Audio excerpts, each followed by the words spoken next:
सदीक जान, एक नए बाब का आगाज हम कह सकते हैं आज कि जिस तरह से बहुत सी बातें थी, हमसे भी तज्जिया लिया जा रहा था, सोचा जा रहा था, जिस तरह हुकूमत को रिटेंशन का मामला बीच में लाना पड़ा, फिर इमरान खान से सदर आरिफ अलवी की मुलाकात, हम देखते हैं वकला की तरफ से भी कुछ बयानात सामने आए थे कि जी इसमें कोई सुकुम हो सकता है, लेकिन उन सब चीज़ों का हम कह सकते हैं अल्हम्दुलिल्लाह खात्मा हुआ और वो अफवाहों का बाजार, ज़ाहिर है कि हिजान की कैफियत खुद ख्वाजा आसिफ ने कही थी, वो सब खत्म हो गया। बिल्कुल वो ख़त्म हो गया है। जिस तरह के बयानात आ रहे थे, खुद हुकूमती वज़रा के बयानात आ रहे थे कि समरी नहीं आ रही, समरी में वो नाम नहीं आ रहे, समरी में वो नाम नहीं होते लीगल होगा, इस तरह के उन्होंने कई बयानात दिए और उसके बाद फिर मामला ज़्यादा सीरियस हो गया। फिर कल जब इमरान खान साहब ने कहा कि सदर ज़रूर मुझसे बात करेंगे तो फिर एक नया भौचाल आ गया। लेकिन आज जैसा आपने कहा ये बहुत अच्छा हुआ कि बड़े अच्छे तरीके से ये मामला जो है वो अपने मंतकी अंजाम को पहुंचा और एक नए सफ़र का आगाज़ होने जा रहा है 29 नवंबर से।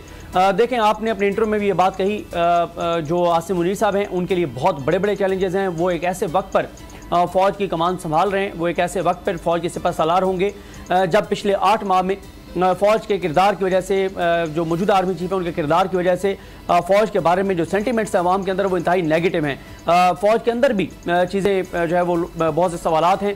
तो एक ऐसे वक्त पर वो ये कमान संभाल रहे हैं, बहुत बड़े बड़े चैलेंजेस हैं। सबसे बड़ा उनके लिए चैलेंज यही है कि जो फ़ौज की गैर आईनी मुदाखलत है, शहबाज शरीफ को वज़ीर-ए-आज़म रखने के लिए, इस हुकूमत को बनवाने से लेकर, इमरान खान को घर भेजने से लेकर, इमरान खान के खिलाफ इक़दाम 25 मई हो, जुल्म जबर तशद्दुद हो, सहाफ़ियों पर मुकदमात हो, लोगों को उठाकर नंगा करके करंट लगाने का मामला हो, ये सारे वो मामलात हैं जो पिछले 8 माह में हमें देखने को मिले। और इस सब का जिम्मेदार जो लोग समझते हैं परसेप्शन की हद तक वो इस्टेब्लिशमेंट को समझते हैं। और लोग, क्योंकि उसकी वजह यह है कि मौजूदा हुकूमत जो है इसकी इतनी सियासी औकात है ही नहीं कि वो इतना कुछ कर सके। जिस तरह देखें ना, अब कितनी अफसोस की बात है कि 25 मई को जब ये वीडियोज़ आई कि रेंजर्स जो है वो शेलिंग कर रही है, तो मुझे बताएं फिर लोग कैसे जो है वो जो लोगों की जज्बात हैं, जो एहसासात हैं इदारे के साथ, वो कैसे बरकरार रह सकते थे। फिर जिस तरह से बयानबाजी की गई, जिस तरह से भरपूर सियासी बयानात दिए गए, उन सारी चीज़ों ने इदारे के लिए बड़ी मुश्किलात पैदा की। लोगों के जो जज्बात थे उनमें हमें बहुत ज़्यादा कमी देखने को मिली। तो कहा यही जाता रहा कि हम न्यूट्रल हो चुके हैं, लेकिन पूरे का पूरा हमें किरदार 100% नजर आता है, 100% से भी ज्यादा नजर आता रहा।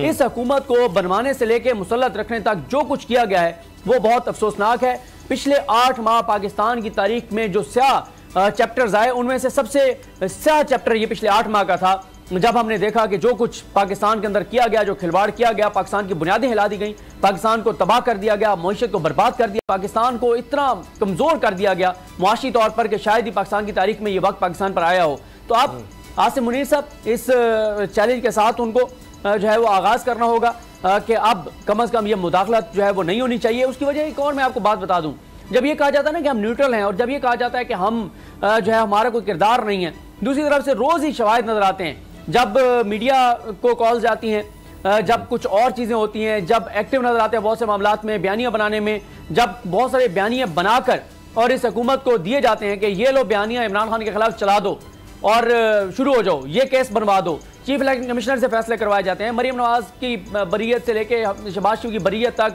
इसाक डार की वापसी तक, ये सारे काम किए जाते हैं। तो ये चीजें छुपती नहीं है, अब नहीं छुप सकती। ये और दौर है, ये और दौर है, ये अखबार का दौर नहीं है कि आप 2, 3, 4 अखबारें हैं उनको आप रोक लेंगे।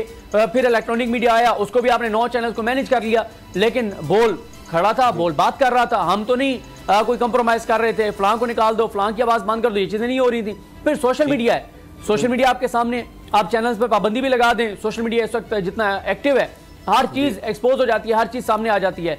तो इसलिए अब अगर इदारा ये चाहता है कि लोग उन पर तनकीद ना करें, तो उनको अपनी गैर आईनी गैर कानूनी मुदाखलत जो पाकिस्तान की बेहतरी के लिए नहीं हो रही थी, आप कहें ना कि जी मुदाखलत इसलिए हो रही थी कि जी बिजली की कीमतें कम हो रही हैं, मुदाखलत इसलिए हो रही थी कि पेट्रोल सस्ता हो रहा था, मुदाखलत इसलिए हो रही थी कि लोगों के लिए आसानियां पैदा हो रही हैं, कोई अवाम की मुश्किलात कम हो रही हैं, बल्कि मुदाखलत जो हो रही थी वो सिर्फ एक वजह से थी कि शहबाज शरीफ को हमने वज़ीर-ए-आज़म रखना है, जो करना है हमारा कर लो।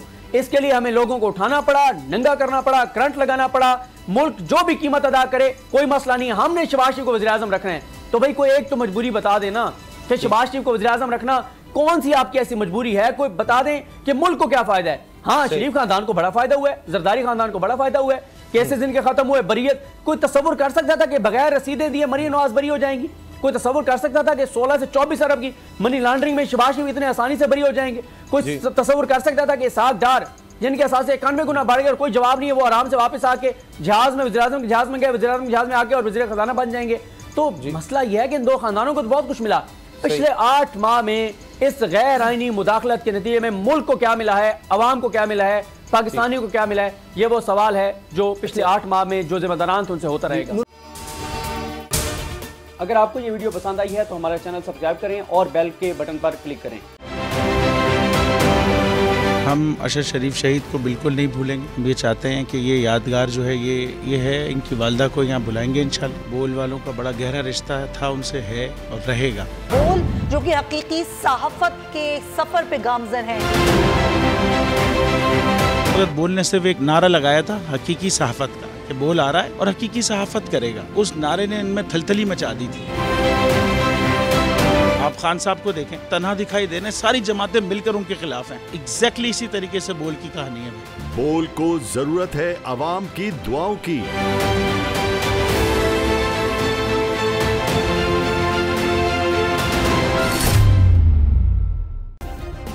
सब्सक्राइब करें और बेल दबाएं ताकि कोई खबर रह न जाए।